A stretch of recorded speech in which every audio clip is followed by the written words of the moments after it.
अन्य अंतर्राष्ट्रीय पहले यूएनडीपी राष्ट्रीय कार्बन रजिस्ट्री एक ओपन सोर्स सॉफ्टवेयर है जो देशों के कार्बन क्रेडिट व्यापार के लिए राष्ट्रीय डेटा और प्रक्रियाओं को प्रभावी ढंग से प्रबंधित करने के लिए अनुमति देता है। ये भारत की कार्बन क्रेडिट प्रबंधन को सुव्यवस्थित करने और एनडीसी की निगरानी करने में सहायता करता है। जलवायु और स्वच्छ वायु गठबंधन CCAC यह शक्तिशाली लेकिन अल्पकालिक जलवायु प्रदूषकों SLCP, methane, black carbon, HFC आदि को कम करने के लिए कार्य करता है। भारत आधिकारिक तौर पर CCAC में शामिल हो गया है। ग्लोबल समुद्री ऊर्जा दक्षता भागीदारी ग्लोब मीप यह GEF UNDP IMO की एक परियोजना है जिसका उद्देश्य शिपिंग में ऊर्जा दक्षता उपायों को बढ़ावा देना है। भारत 10 लीड पायलट देशों LPC में से एक है। वनों पर न्यूयॉर्क घोषणा NYDF यह वर्ष 2030 तक प्राकृतिक वन हानि को रोकने का लक्ष्य रखती है। भारत ने यह वैश्विक और बाध्यकारी घोषणा का समर्थन नहीं किया है। जलवायु परिवर्तन हेतु प्रमुख वित्तीय तंत्र में सतत जलवायु परिवर्तन और सतत विकास लक्ष्यों को पूर्ण करने के लिए विभिन्न अंतर्राष्ट्रीय कोषों तथा सुविधाओं की स्थापना की गई है, जिसमें निम्नलिखित प्रमुख पहलें वैश्विक पर्यावरण सुविधा ग्लोबल एनवायरनमेंट फैसिलिटी GEF एक प्रमुख वित्तीय तंत्र है जिसकी स्थापना 1992 में रियो पृथ्वी शिखर सम्मेलन के तहत की गई थी। प्रबंधन इसे विश्व बैंक द्वारा प्रबंधित किया गया है। सदस्यता इसमें भारत सहित 184 देश, अंतर्राष्ट्रीय संस्थान, नागरिक समाज और निजी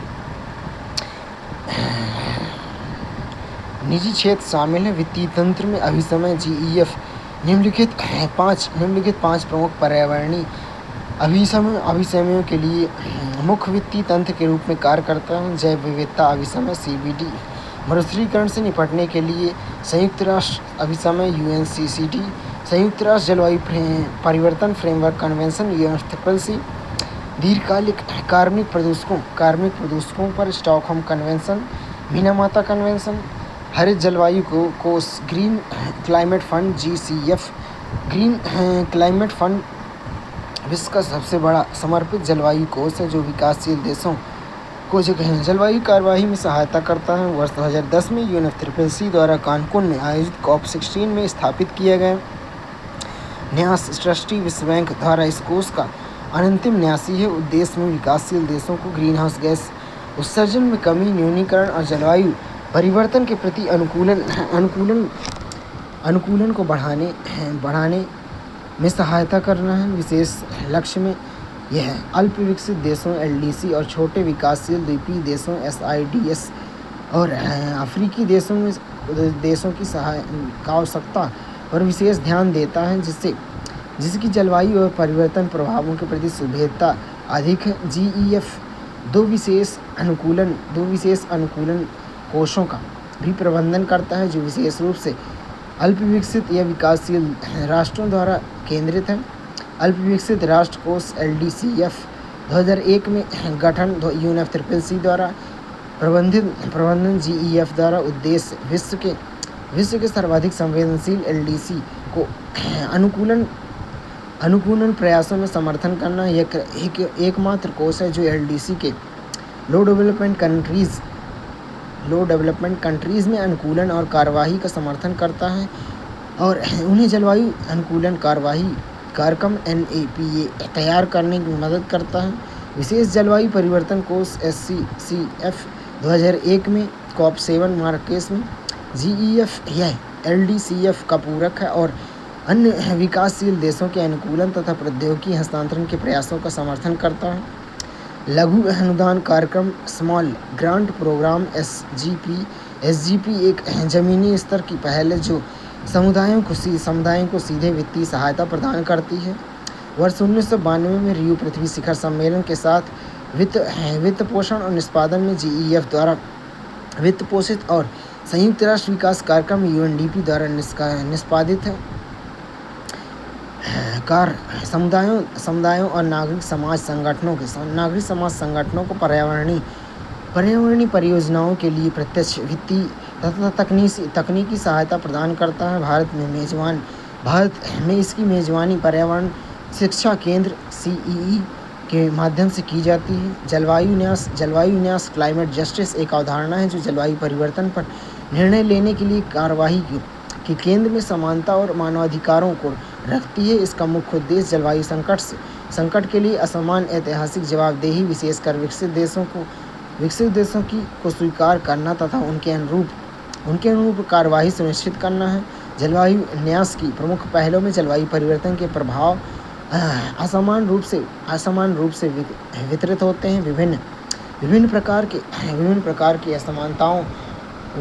की असमानताओं को दर्शाते हैं। संरचनात्मक असमानताएं नस्ल, जाति, लिंग और सामाजिक आर्थिक स्थिति जैसे कारकों के कारण एक देश के भीतर भी प्रभाव असमान होते हैं। महिलाएं और दिव्यांग व्यक्ति संवेदनशील समूह अनुकूलन संसाधनों तक सीमित पहुंच के कारण स्वास्थ्य, खाद्य सुरक्षा, आजीविका के बढ़ते खतरों का असंगत बोझ उठाते हैं। जनजाति लोग अपनी आजीविका, पारंपरिक ज्ञान, जैव विविधता जिसकी वे रक्षा करते हैं पर खतरे के प्रति अत्यधिक संवेदनशील हैं। सामाजिक आर्थिक समस्याएं, कार्बन असमानता, निम्न आय वाले राष्ट्र और उसके भीतर के अति संवेदनशील समूह जलवायु प्रेरित हानि एवं क्षति पर अधिक बोझ डालते हैं। उत्सर्जन असमानता विश्व के शीर्ष 10 सर्वाधिक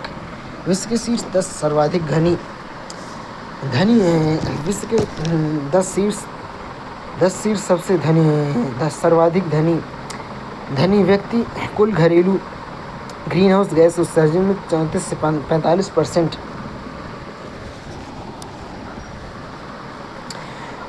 45% का योगदान करते हैं, जबकि निचले 50% केवल 13 से 15% का योगदान करते हैं। कार्बन असमानता विश्व भर में कार्बन उत्सर्जन के अत्यधिक असमान वितरण को संदर्भित करती है। धनी व्यक्तियों का योगदान ऑक्सफैम के अनुसार सबसे अमीर व्यक्ति के उत्सर्जन का 50 से 70% हिस्सा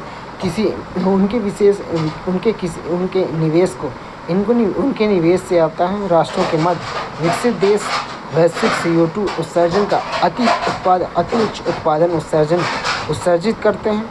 राष्ट्रों के भीतर उच्च आय समूह वाले राष्ट्र निम्न आय समूह राष्ट्रों की तुलना में अधिक मात्रा में कार्बन का उत्सर्जन करते हैं।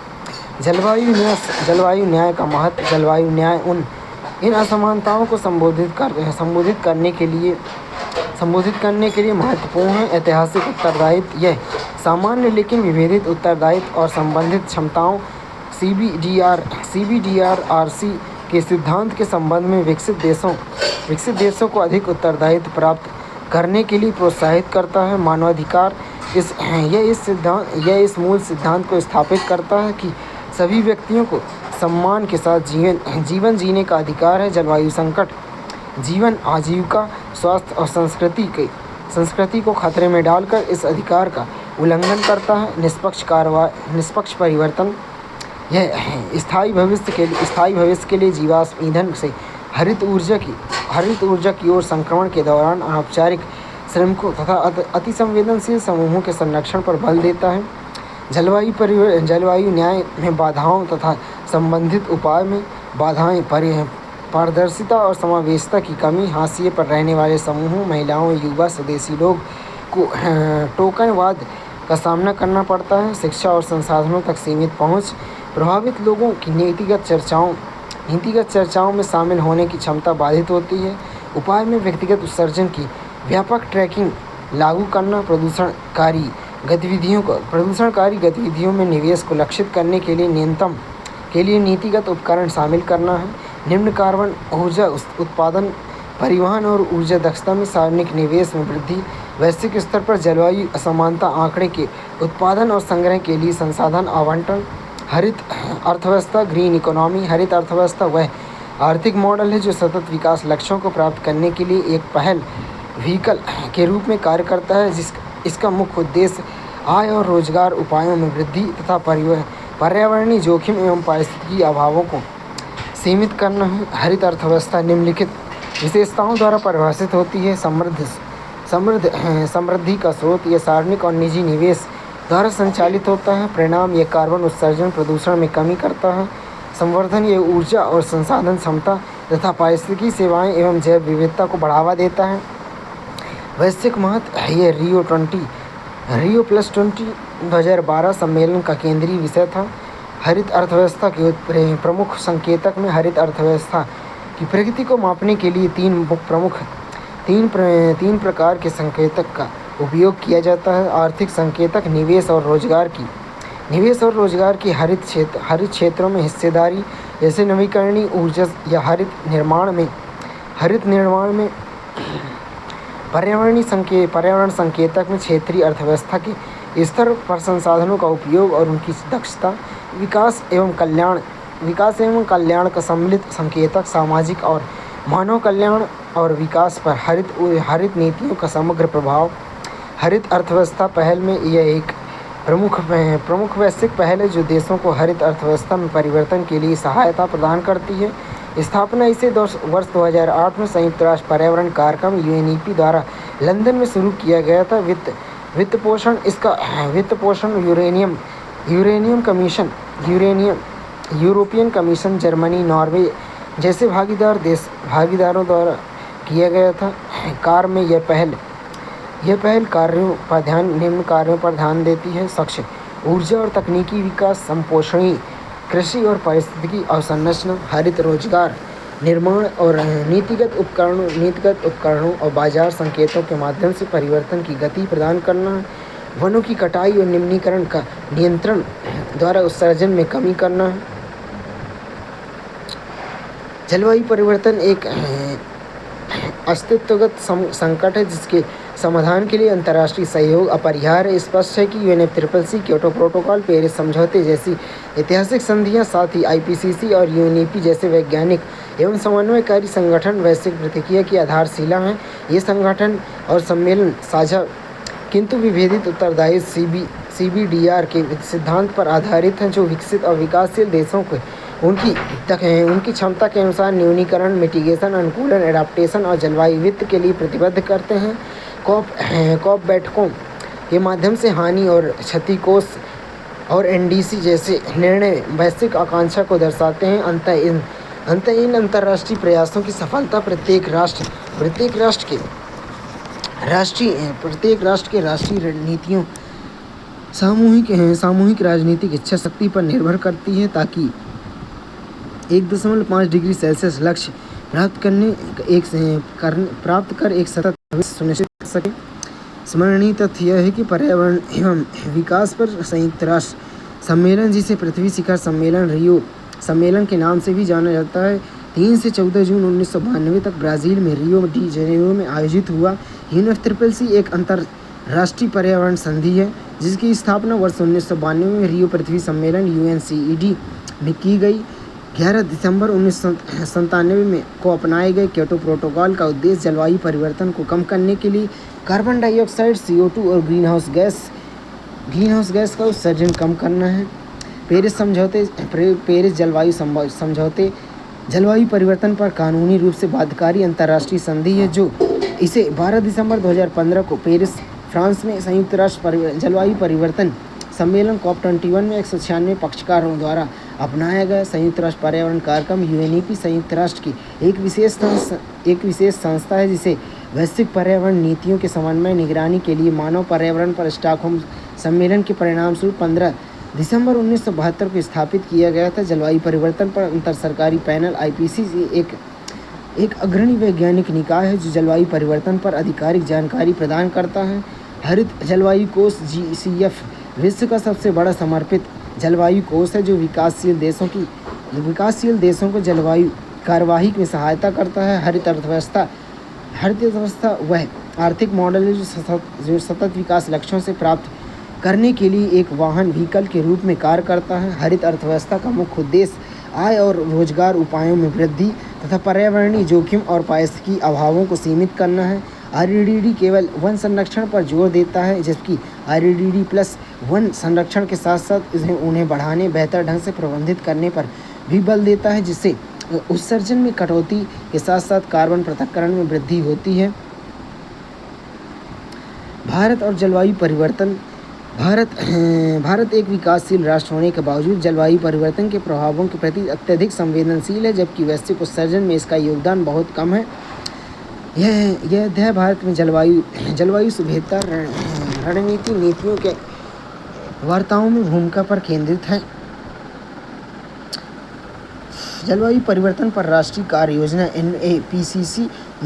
जलवायु परिवर्तन पर राष्ट्रीय कार्य योजना NAPCC भारत सरकार की एक व्यापक रणनीति है, जिसे 2008 में प्रधानमंत्री की जलवायु परिवर्तन परिषद द्वारा आरंभ किया गया था। इसका उद्देश्य जलवायु परिवर्तन संकट और शमन उपायों के बारे में हितधारकों के मध्य जागरूकता में वृद्धि करना है। उद्देश्य विकासात्मक लक्ष्यों को आगे बढ़ाते हुए जलवायु परिवर्तन आवश्यकताओं को संबोधित करना, मौजूदा कार्यक्रमों प्रौद्योगिकियों को बढ़ाना तथा सह लाभ प्रदान करने वाले उपायों की पहचान करना है। आधारभूत सिद्धांतों NAPCC जलवायु परिवर्तन के प्रति संवेदनशील, समावेशी और सतत विकास के माध्यम से समाज के अति संवेदनशील वर्गों की सुरक्षा पर बल देती है। संरचना इसमें बहुआयामी दीर्घकालिक रणनीतियों के साथ कुल 8 राष्ट्रीय मिशन शामिल हैं। NAPCC के 8 राष्ट्रीय मिशन में NAPCC के 8 मिशन विभिन्न मंत्रालयों के तहत भारत में जलवायु कार्यवाही की दिशा में प्रदान करते हैं। राष्ट्रीय सौर मिशन MSM नवीकरणीय ऊर्जा मंत्रालय द्वारा 2014-15 में आगामी 7 वर्षों के दौरान 100 गीगावाट सौर ऊर्जा प्राप्ति का लक्ष्य। राष्ट्रीय उन्नत ऊर्जा दक्षता मिशन NMEEE विद्युत मंत्रालय के तहत मांग पक्ष प्रबंधन, नगरपालिका भवन, कृषि के माध्यम से ऊर्जा की खपत को कम करना, अत्यधिक ऊर्जा उपयोग उद्योगों के लिए अनिवार्य रूप से कमी लाना है। राष्ट्रीय सतत विकास मिशन NMSH आवास और शहरी कार्य मंत्रालय स्थायी निवास मानकों का विकास, ऊर्जा संरक्षण, भवन संहिता ECBC का विस्तार तथा सार्वजनिक परिवहन और अपशिष्ट प्रबंधन को बढ़ावा देना है। राष्ट्रीय जल मिशन NWM जल शक्ति मंत्रालय द्वारा यह जल संरक्षण, संवर्धन और परिरक्षण के लिए नागरिक या राज्य कार्यवाही को बढ़ावा देना है। अपशिष्ट जल चक्रण, भूजल निरीक्षण, जलभृत मानचित्रण पर ध्यान केंद्रित करना है। राष्ट्रीय सतत कृषि मिशन NMSA कृषि और किसान मंत्रालय द्वारा स्थायी कृषि प्रथाओं, जल कुशल सिंचाई और जैविक खेती को बढ़ावा देना है। राष्ट्रीय हरित भारत मिशन GIM पर्यावरण, वन और जलवायु परिवर्तन मंत्रालय द्वारा 5 मिलियन हेक्टेयर पर वन या वृक्ष आवरण को बढ़ाना है तथा अन्य मिलियन हेक्टेयर पर वनावरण की गुणवत्ता में सुधार करके परितंत्र का विस्तार करना है। राष्ट्रीय सतत हिमालय परितंत्र मिशन NMSHE विज्ञान और प्रौद्योगिकी मंत्रालय हिमालयी पर्यावरण स्थिति का आकलन करना है, पारंपरिक ज्ञान प्रणालियों की खोज और क्षेत्रीय सहयोग विस्तार करना है। राष्ट्रीय जलवायु परिवर्तन रणनीति ज्ञान मिशन NMSKCC विज्ञान और प्रौद्योगिकी मंत्रालय के तहत राष्ट्रीय जलवायु परिवर्तन अनुसंधान प्रौद्योगिकी विकास में वैश्विक सहयोग के लिए साझेदारी निर्माण करना। जलवायु विज्ञान में अनुसंधान, अवसंरचना और मानव संसाधन विकास को बढ़ावा देना है। जलवायु परिवर्तन कार्यवाही कार्यक्रम CCAP एक केंद्रीय क्षेत्रक योजना है जिसका उद्देश्य देश में वैज्ञानिक और विश्लेषणात्मक क्षमता को सुदृढ़ करना है, जलवायु कार्यवाही का क्रियान्वयन सुनिश्चित करना है।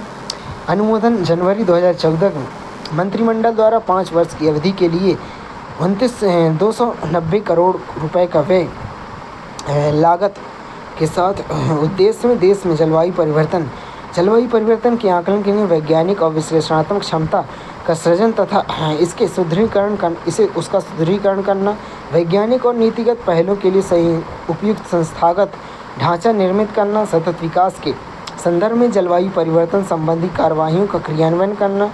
प्रमुख घटक में राष्ट्रीय कार्यान्वयन एरोसॉल कार्यक्रम NCAP, दीर्घकालिक परिस्थिति वेधशालाएं LTEO और उत्तर पूर्वी क्षेत्र के जलवायु के लिए जलवायु परिवर्तन पर समन्वित अध्ययन CSCCNER जलवायु समूह द क्लाइमेट ग्रुप एक अंतर्राष्ट्रीय गैर सरकारी संगठन है जिसका उद्देश्य व्यवसायों और उपराष्ट्रीय सरकारों के बड़े नेटवर्क बनाकर वैश्विक जलवायु कार्रवाइयों में तेजी लाना है। ये संगठन RE100 100% नवीकरणीय ऊर्जा, EV100 इलेक्ट्रॉनिक परिवहन और EP100 ऊर्जा उत्पादकता जैसी प्रमुख पहलों का प्रबंधन करना तथा अंडर 2 कोएलिशन का सचिवालय भी है, जिससे यह सामूहिक रूप से उत्सर्जन को कम करने के लिए समाधानों को आगे बढ़ाता है। कुछ भारतीय कंपनियां EP100 की सदस्य हैं। RE100 यह पहल एक शक्तिशाली वैश्विक कंपनियों को एकजुट करती है जो अपने संचालन में 100% नवीकरणीय बिजली के उपयोग के लिए प्रतिबद्ध हैं। EV100 ये पहल कंपनियों को उनके बेड़े फ्लीट और कर्मचारियों के लिए परिवहन संसाधनों के इलेक्ट्रॉनिक बनाने के लिए प्रतिबद्ध करती है। EP100 यह पहल सदस्य कंपनियों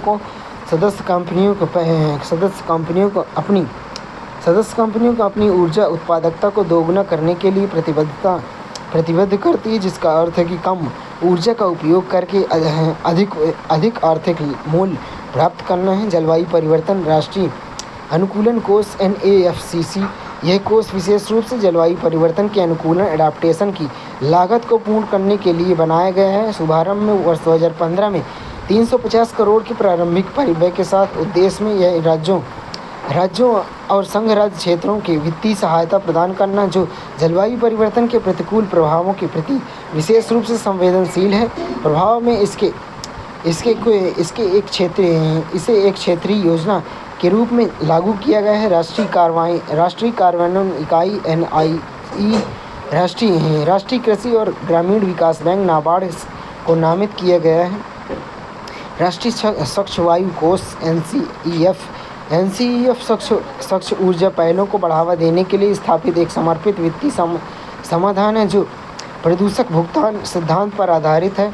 स्थापना वित्तीय वर्ष 2010-11 में वित्त पोषण तंत्र में मुख्य रूप से कोयला उत्पादन और आयात पर लगाए गए उपकर के माध्यम से वित्त पोषण निधियों का उपयोग स्वच्छ ऊर्जा प्रौद्योगिकी में अनुसंधान और नवीन परियोजनाओं को वित्त पोषित करना है। सार्वजनिक निजी दोनों क्षेत्रों की समस्याओं को कुल परियोजना लागत का 40% तक का उत्सर्जन प्रदान करता है। प्रशासन में इसे लोक सेवा के तहत एक गैर व्यापक नीति के रूप में संरचित किया गया है। इसका सचिवालय वित्त मंत्रालय के व्यय विभाग के भीतर स्थित है। सहायता ऋण या व्यवहार्यता अंतराल अनुदान वायबिलिटी गैप फंडिंग के रूप में प्रदान की जाती है। जलवायु स्मार्ट कृषि CSA जलवायु स्मार्ट कृषि क्लाइमेट स्मार्ट एग्रीकल्चर CSA एक एकीकृत दृष्टिकोण है जो कृषि को जलवायु परिवर्तन प्रभावों के प्रति अत्यधिक अनुकूलन और कृषि क्षेत्र में ग्रीनहाउस गैस GHG उत्सर्जन को कम करने पर केंद्रित है। यह संयुक्त राष्ट्र के सतत विकास लक्ष्यों SDG और पेरिस समझौते के लक्ष्यों का समर्थन करता है। मुख्य उद्देश्य में CSA का लक्ष्य तीन अंतर संबंधित उद्देश्यों की पूर्ति करना है, जिसमें ट्रिपल विन कहा जाता है। उत्पादकता प्रोडक्टिविटी कृषि उत्पादकता किसानों की आय में सतत रूप से वृद्धि करना है ताकि बढ़ती वैश्विक खाद्य मांग को पूरा किया जा सके। अनुकूलन या लचीलापन एडाप्टेशन और रेजिलियंस कृषि प्रणालियों की समायोजित करना ताकि वे सूखा बाढ़ और परिवर्तित मौसम प्रणालियों जैसी जलवायु संबंधी दबावों का सामना कर सकें। समन मिटिगेशन कृषि से होने वाली ग्रीनहाउस गैस उत्सर्जन 19 से 29% तक के योगदान देना जो को कम करना है और या उन्हें घटाना, जैसे मिट्टी में कार्बन मात्रा को बढ़ाना है। जलवायु स्मार्ट कृषि तकनीकें और अभ्यास में CSA के तहत कई तकनीकों का उपयोग किया जाता है जो स्थानीय पारिस्थितिकी और सामाजिक आर्थिक परिस्थितियों के अनुकूलन होती हैं। जलवायु रोधी फसलें सूखा प्रतिरोधी या नमक प्रतिरोधी फसलों की किस्में का उपयोग भारत में मोटे अनाजों मिलेट्स को बढ़ावा देने इसी तरह एक महत्वपूर्ण भाग है। परिशुद्ध कृषि में कृत्रिम बुद्धिमत्ता एआई और आईओटी जैसे अत्यधिक तकनीकी का उपयोग करके कम इनपुट जैसे पानी और रसायन का उपयोग करना है। ड्रोन और रोबोटिक्स का उपयोग करके फसल स्वास्थ्य की निगरानी तथा समय पर निर्णय लेना है। जलवायु प्रबंधन जल कुशल सिंचाई पद्धतियाँ, अपशिष्ट जल का पुनर्चक्रण और वर्षा जल संचयन, मृदा तथा भूमि प्रबंधन, कम जुताई, मृदा के कटाव रोकने और मृदा की उर्वरता तथा कार्बन की मात्रा को बनाए रखने में सहायता करना है। जैविक खेती और सतत कृषि पद्धतियों को बढ़ावा देना है। राष्ट्रीय पहले भारत में जलवायु स्मार्ट ग्राम दृष्टिकोण को बढ़ावा दिया जा रहा है। भारत को लगातार अत्यधिक तापमान, बाढ़, सूखा जैसी आपदाओं का सामना करना पड़ता है। साथ ही जहाँ जीडीपी का एक हिस्सा कृषि पर निर्भर है, जिससे सीएसए अत्यधिक महत्वपूर्ण है। ये खाद्य सुरक्षा जलवायु परिवर्तन की दो सबसे गंभीर चुनौतियों में से एक को संबोधित करता है। पारंपरिक कृषि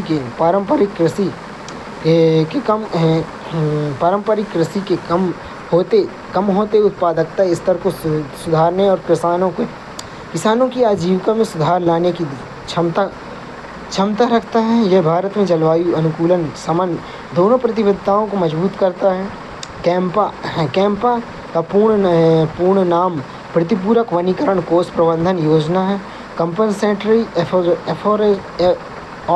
एफोरेस्ट्रेशन fund management and planning authority है। यह भारत सरकार का एक महत्वपूर्ण संस्थान है, जिसे देश में वन संरक्षण विकास के लिए वित्तीय प्रबंधन तथा उपयोग हेतु स्थापित किया गया है। उद्देश्य में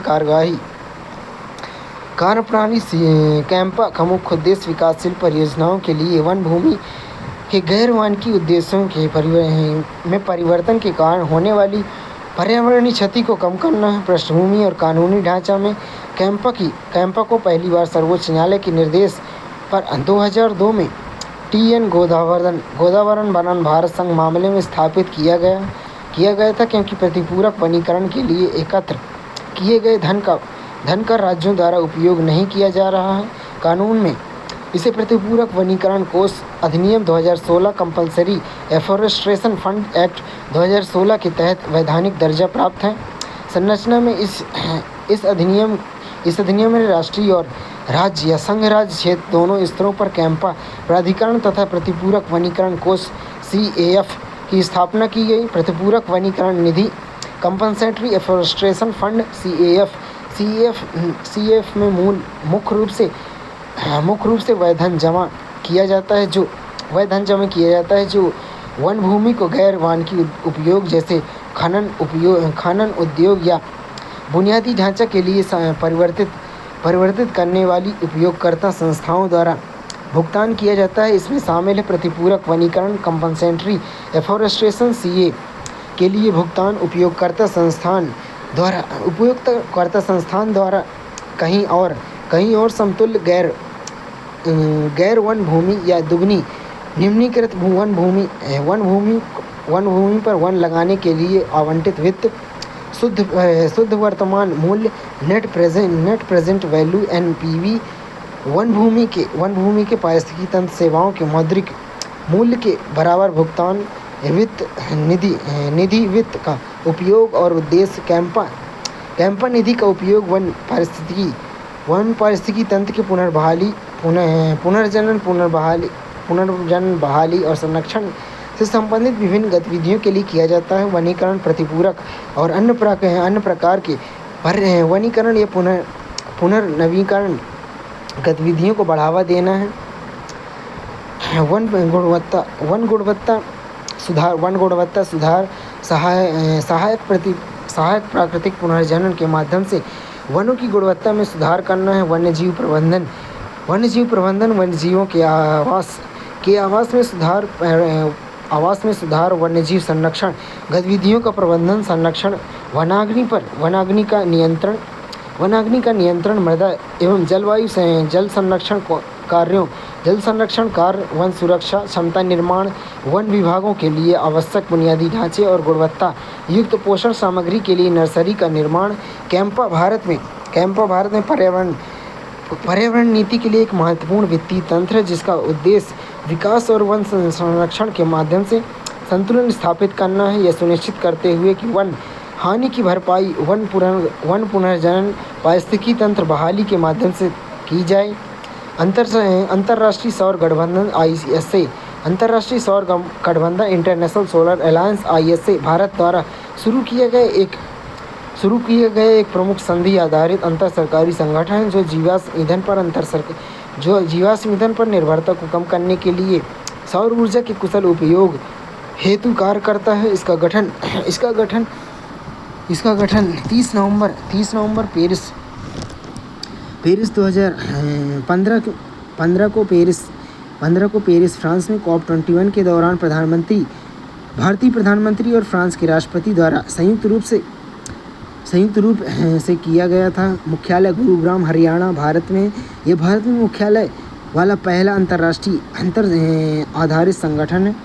उद्देश्य में one sun, one world, one grid, OSOWOG की अवधारणा की साकार करते हुए वर्ष 2030 तक सौर ऊर्जा परियोजना में $1 ट्रिलियन से अधिक का निवेश एकत्रित करना है। लक्ष्य यह पहल मुख्य रूप से कर्क रेखा और मकर रेखा के बीच आंशिक रूप से या फिर यह पूरी तरह से स्थित उन देशों पर केंद्रित है जहां सौर ऊर्जा की उपलब्धता प्रचुर मात्रा में है। सदस्यता में यह संयुक्त राष्ट्र के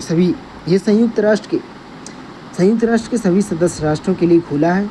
आपदा रोधी बुनियादी ढांचे के लिए गठबंधन CDRI coalition for disaster resilient infrastructure Bharat सरकार द्वारा शुरू की गई एक वैश्विक साझेदारी, जिसका उद्देश्य आपदाओं के प्रति अनुकूलन और लचीले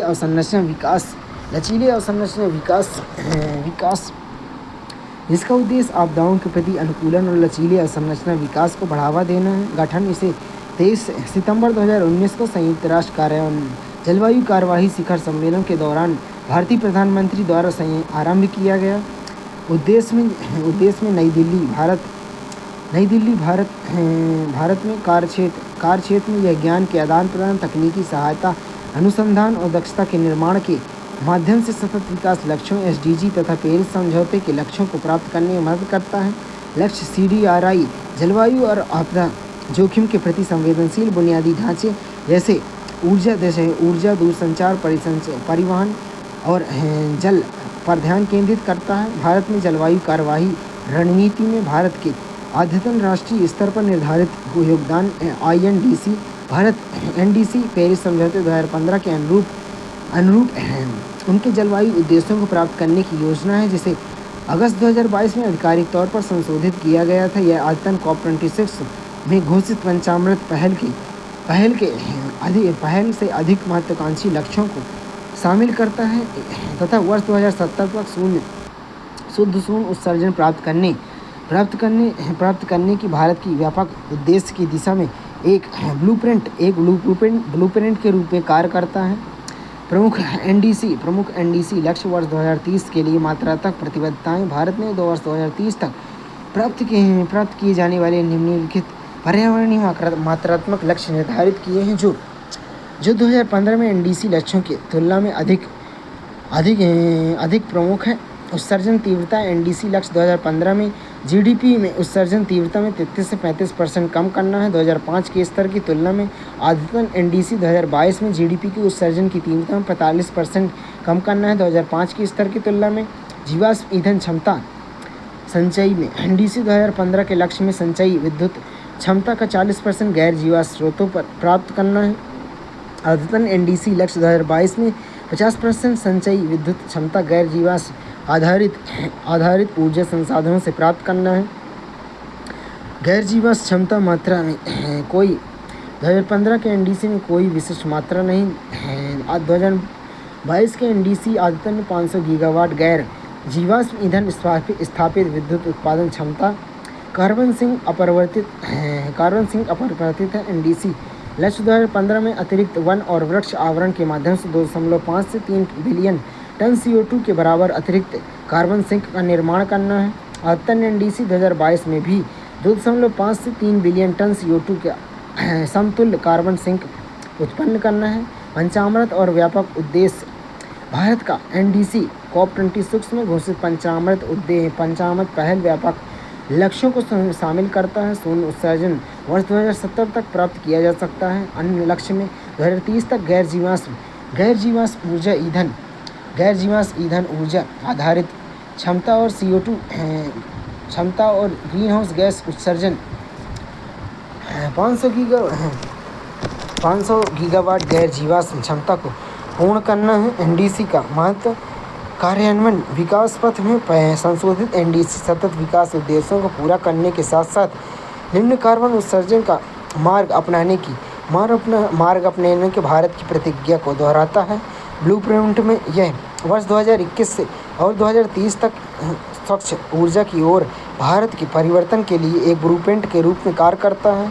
समर्थन इन लक्ष्यों को प्राप्त करने के लिए कर लाभ और उत्पादन लिंक प्रोत्साहन PLI योजना जैसे सरकारी प्रोत्साहन नवीकरणीय ऊर्जा विनिर्माण को बढ़ावा दे रहे हैं। मिशन लाइफ जिसे पर्यावरण के लिए जीवन शैली के रूप में भी जाना जाता है, भारत के नेतृत्व में एक व्यापक वैश्विक पहल है जिसका उद्देश्य पर्यावरण संरक्षण की दिशा में व्यक्तिगत तथा सामुदायिक प्रयासों के प्रेरित करना है। मिशन लाइफ के प्रमुख आयाम में व्यक्तियों को अपने दैनिक जीवन में सरल लेकिन प्रभावशाली पर्यावरण अनुकूलन प्रथाओं को अपनाने के लिए प्रोत्साहित करना है। उभरती मांगों को पूरा करने के लिए उद्योगों तथा बाजारों में तीव्र प्रतिक्रिया की सुविधा प्रदान करना है। आपूर्ति सतत उपयोग और उत्पादन प्रथाओं नीति का समर्थन करने के लिए सरकार एवं औद्योगिक नीतियों को प्रभावी बनाना है। दीर्घकालिक निम्न कार्बन विकास रणनीति LEDS भारत में 2070 तक शून्य उत्सर्जन प्राप्त करने के लिए महत्वाकांक्षी योजना है जो जलवायु न्यास और CBDRC के सिद्धांतों पर आधारित है। यह रणनीति ऊर्जा सुरक्षा को प्राथमिकता देते हुए जीवाश्म ईंधन में न्यायसंगत और सतत संक्रमण पर बल देती है। यह रणनीति लाइफ मिशन के साथ संरेखित है जो संधारणीयता को बढ़ावा देता है। परिवर्तन के मुख्य क्षेत्र में LT लीड्स अंतर्राष्ट्रीय अर्थव्यवस्था के प्रमुख क्षेत्रों में से डिकार्बोनाइजेशन कार्बन डाइऑक्साइड उत्सर्जन कम करने की प्रक्रिया पर केंद्रित है। ऊर्जा और उद्योग में हरित हाइड्रोजन केंद्र निर्मित करना है। हरित हाइड्रोजन उत्पादन का तेजी से विस्तार और इलेक्ट्रोलाइजर विनिर्माण क्षमता में वृद्धि करना, परमाणु दक्षता को 3 गुना करना है। 2032 तक उद्योगों के लिए निम्न कार्बन विकसित रणनीति PAT योजना, विद्युतीकरण, चक्रीय अर्थव्यवस्था, परिवहन में इलेक्ट्रॉनिक EV को अपनाना है। पेट्रोल में जैव ईंधन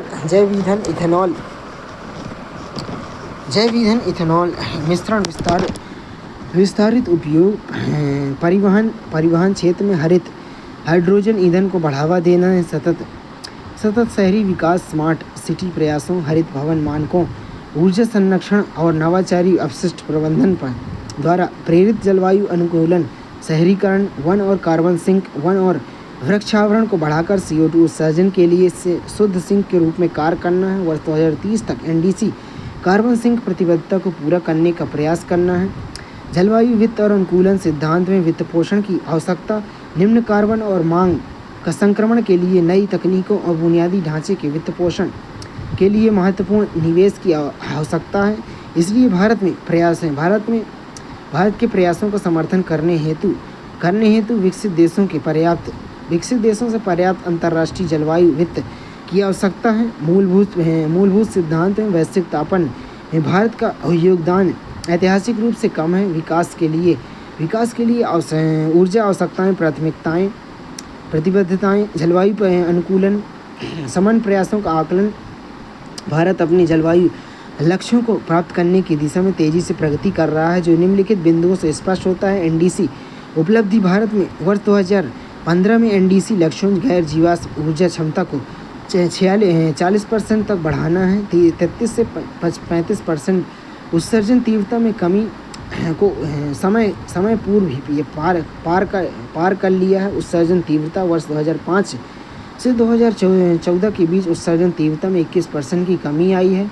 इलेक्ट्रॉनिक वाहनों को बढ़ाना: फेम जैसी परियोजनाएं इस अमृत पोर्टल के कारण ईवी बिक्री में 185% की वृद्धि हुई है अक्टूबर 2022 तक, जो एक सुदृढ़ प्रगति को दर्शाती है। सॉवरेन ग्रीन बॉन्ड: वर्ष 2022-23 केंद्रीय बजट में जलवायु परिवर्तन बुनियादी ढांचे के वित्त पोषण के लिए सॉवरेन ग्रीन बॉन्ड की घोषणा की गई। CCPI रैंकिंग 2024 रैंकिंग जलवायु प्रदर्शन सूचकांक CPIP 2024 से भारत में सातवां स्थान दिया गया है, जो वैश्विक जलवायु परिवर्तन समन प्रयासों में इसकी उच्च भूमिका और योगदान को उजागर करता है। यह G20 में शीर्ष प्रदर्शन करने वालों में से एक है। चुनौतियों में गरीब आबादी के कारण विकासशील देशों में जलवायु कार्यवाही के लिए अधिक अंतर्राष्ट्रीय जलवायु वित्त की आवश्यकता बनी हुई है, जिसका समर्थन भारत में COP27 में किया गया है। जलवायु परिवर्तन आकलन पर भारतीय तंत्र INDCC जलवायु परिवर्तन आकलन पर भारतीय तंत्र में INCCA भारत सरकार का एक महत्वपूर्ण वैज्ञानिक निकाय है, जिसकी स्थापना अक्टूबर 2009 में पर्यावरण वन जलवायु परिवर्तन मंत्रालय द्वारा की गई थी। उस उद्देश्य में ज्ञान और समझ विस्तार, जलवायु परिवर्तन से निपटने के लिए राष्ट्रीय स्तर पर समझ और ज्ञान विकास करना, घरेलू अनुसंधान को प्रोत्साहन प्रदान करना है। वैज्ञानिक ढांचा: विज्ञान आधारित 3M मापन, निगरानी, मॉडलिंग प्रणाली का निर्माण करना है। क्षेत्रीय जानकारी: वैश्विक अनुसंधान द्वारा भारत में जलवायु की क्षेत्रीय प्रतिरूप पर आधारित समूह विकसित करना है। नीतिगत समर्थन: निर्णय समर्थित तंत्र, डिसीजन सपोर्ट मैकेनिज्म का विकास करना है। INCCA के आकलन: INCCA ने भारत में जलवायु परिवर्तन प्रभावों और उत्सर्जन का आकलन करने के लिए दो प्रमुख मूल्यांकन किए हैं। INCCA प्रथम मूल्यांकन भारत हरित गृह उत्सर्जन 2007 में लक्ष्य: भारत हेतु वर्ष 2007 में हरित ग्रीनहाउस गैस की विस्तृत सूची तैयार करना है। निष्कर्ष में इस मूल्यांकन के अनुसार वर्ष 2007 में चीन, यूरोपीय संघ और रूस के बाद विश्व में ग्रीनहाउस गैस के उत्सर्जन में पाँचवें स्थान पर था। उत्सर्जन वृद्धि: वर्ष 1994 से 2007 के बीच देश के उत्सर्जन में 58% की वृद्धि हुई है। शामिल क्षेत्र: यह मूल्यांकन मानवजनित क्रियाकलाप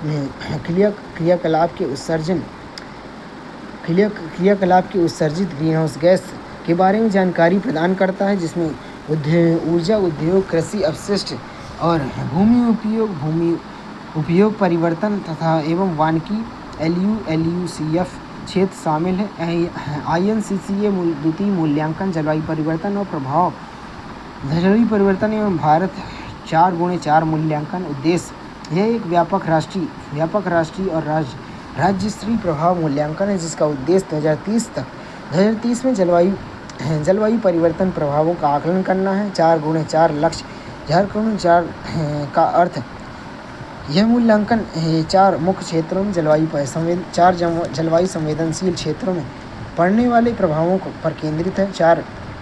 4 मुख्य क्षेत्र में कृषि जल परितंत्र, जैव विविधता तथा स्वास्थ्य। 4 जलवायु संवेदनशील क्षेत्र में हिमालय क्षेत्र, उत्तर पूर्वी क्षेत्र, पश्चिमी घाट तटीय क्षेत्र। लक्ष्य: यह क्षेत्र में निवास करने वाले लोगों में आजीविका एवं संसाधनों पर 2030 तक जलवायु परिवर्तन के बारे में पड़ने वाले प्रभावों को कम करना है। भारत में जलवायु लक्ष्य और उनकी प्राप्ति में भारत ने आर्थिक विकास के अनुरूप जलवायु अनुकूल और अपेक्षाकृत स्वच्छ वायु उपायों को अपनाते हुए अंतर्राष्ट्रीय समझौते के तहत कई महत्वाकांक्षी लक्ष्य निर्धारित किए हैं, जिसमें से कुछ लक्ष्य में प्रमुख जलवायु लक्ष्य 2030 तक उत्सर्जन तीव्रता में कमी 2005 के स्तर की तुलना में 2030 तक उत्सर्जन में 33 से 35% कम करना है। यह लक्ष्य बाद में 45% बढ़ाया गया है। गैर जीवाश्म ऊर्जा क्षमता प्रौद्योगिकी हस्तांतरण एवं अंतर्राष्ट्रीय वित्त GCF सहित की सहायता से 2030 तक गैर जीवाश्म ईंधन आधारित ऊर्जा संसाधनों से लगभग 40% संचयी विद्युत शक्ति की स्थापित क्षमता प्राप्त करना है। यह लक्ष्य बाद में 50% बढ़ाया गया है। कार्बन सिंक निर्माण वर्ष 2030 तक अतिरिक्त वन और वृक्षावरण के माध्यम से 2.5 से 3 बिलियन टन CO2 के समतुल्य कार्बन सिंक निर्मित करना है।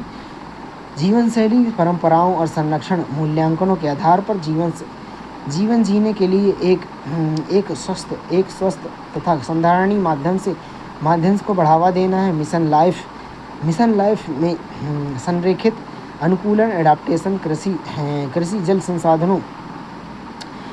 संसाधनों हिमालयी क्षेत्रों तटीय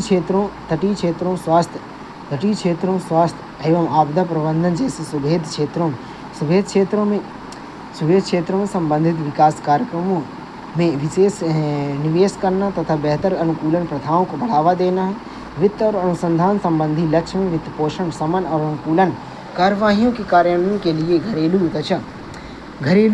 तथा विकसित देशों के नवीन और अतिरिक्त निधियों का संग्रहण करना है। अनुसंधान और विकास में संयुक्त सहयोगात्मक R&D के लिए घरेलू ढांचे और अंतर्राष्ट्रीय वास्तुकला का निर्माण करना है।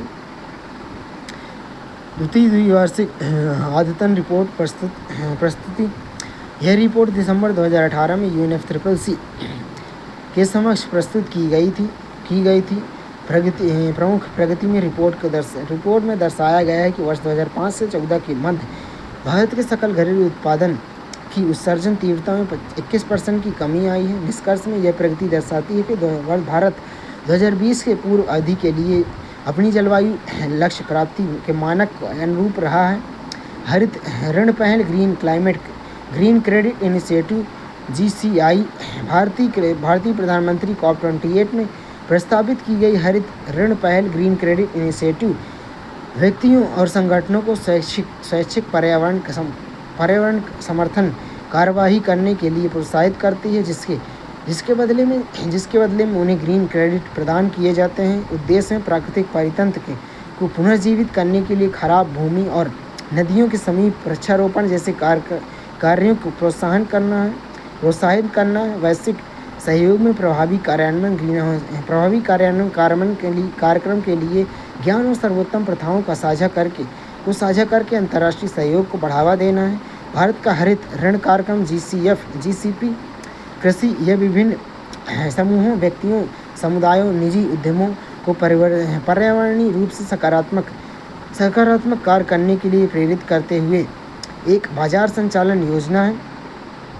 अक्टूबर 2023 में पर्यावरण वन जलवायु परिवर्तन मंत्रालय द्वारा केंद्रीय बजट 2023-24 में घोषित किया गया लक्ष्य प्रारंभ में जल संरक्षण, वनीकरण जैसे व्यापक पर्यावरणीय गतिविधियों पर केंद्रित है। विनियमन में भारतीय वानिकी अनुसंधान और शिक्षा परिषद ICFRE कार्यक्रम का विनियमन करती है। उपयोग में निजी कंपनियां अपनी नियमित सामाजिक उत्तरदायी CSR प्रतिबद्धताओं को पूरा करने के लिए इन ग्रीन क्रेडिट्स को प्राप्त कर सकती हैं।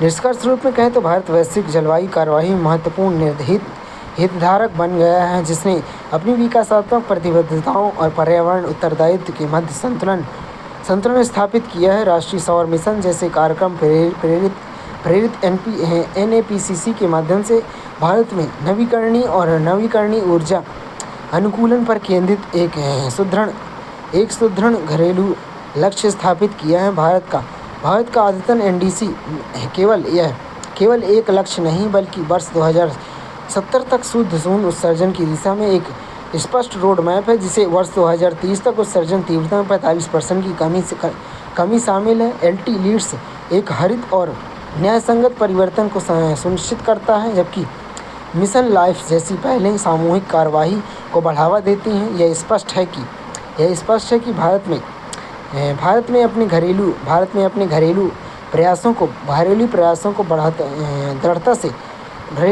को दृढ़ता से आगे बढ़ा रहा है। हालांकि अपनी विशाल जलवायु सुभेद्यता और ऊर्जा आवश्यकताओं को देखते हुए भारत अंतर्राष्ट्रीय मंच पर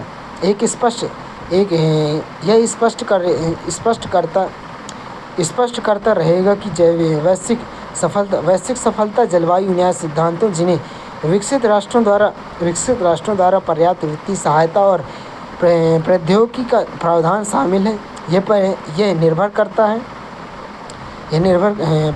करती है। स्मरणीय तथ्य है कि आईपीसीसी की रिपोर्ट के अनुसार उष्णकटिबंधीय क्षेत्रों जलवायु परिवर्तन के प्रति अत्यधिक संवेदनशील है। मध्य भारत, प्रायद्वीप और पूर्वोत्तर भारत में तापमान में वृद्धि देखी गई है। वहीं उत्तर पश्चिम भारत तथा दक्षिण भारत में तापमान में कमी दर्ज की गई है। भारत की प्रति व्यक्ति कार्बन उत्सर्जन दर विकसित देशों तथा वैश्विक औसत को कम है, किंतु कुल कार्बन उत्सर्जन में तीसरे स्थान पर है। भारत ने वर्ष 2008 में जलवायु परिवर्तन के लिए राष्ट्रीय कार्य योजना जारी की, जिसके अंतर्गत कुल 8 राष्ट्रीय मिशन हैं। राष्ट्रीय हरित भारत मिशन के तहत कार्बन सिंक सहित परितंत्र सेवाओं को बढ़ावा देने के लिए 20 फरवरी 2014 को राष्ट्रीय ग्रीन इंडिया मिशन शुरू किया गया। 14 अक्टूबर 2009 को पर्यावरण, वन, जलवायु परिवर्तन मंत्रालय द्वारा जलवायु का परिवर्तन मूल्यांकन पर भारतीय तंत्र INCCAA का गठन किया गया। कैंपा भारत में पर्यावरण नीति के लिए महत्वपूर्ण वित्तीय तंत्र है, जिसका उद्देश्य विकास और वन संरक्षण के मध्य संतुलन स्थापित करना है। यह सुनिश्चित करते हुए कि वन हानि की भरपाई वन पुनर्जनन और पारिस्थितिकी तंत्र बहाली के माध्यम से की जाए। अंतर्राष्ट्रीय गठबंधन international solar alliance ISA Bharat द्वारा शुरू किया गया एक प्रमुख संधि आधारित अंतर सरकारी संगठन है, जो जीवाश्म ईंधन पर निर्भरता को कम करने के लिए सौर ऊर्जा के कुशल उपयोग हेतु कार्य करता है। मिशन लाइफ, जिसे पर्यावरण के लिए जीवन शैली के रूप में भी जाना जाता है, भारत के नेतृत्व वाली व्यापक वैश्विक पहल है, जिसका उद्देश्य पर्यावरण संरक्षण की दिशा में व्यक्तिगत और सामुदायिक प्रयासों पर को प्रेरित करना है।